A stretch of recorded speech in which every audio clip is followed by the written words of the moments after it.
cerita, Assalamualaikum. Kali ini Fraulein Aurelia mau ngajarin kalian soal-soal yang biasanya muncul pada psikotes, tes potensi akademik, tes masuk perguruan tinggi, atau bahkan tes masuk kerja. Ini soal yang mau kita bahas. Ayo perhatikan video ini baik-baik sampai video berakhir, pahami langkah-langkahnya, dan tanyakan di kolom komentar kalau ada yang belum dimengerti. Semoga semakin ngerti. Semangat Cebin.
Terima kasih sudah memperhatikan video ini hingga akhir, hingga kita dapat jawaban dari soal ini.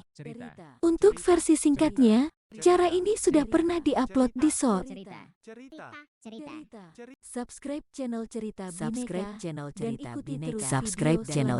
Bineka dan ikuti terus video selanjutnya. Subscribe channel Cerita Bineka dan ikuti terus video selanjutnya. Subscribe channel Cerita Bineka dan ikuti terus video selanjutnya.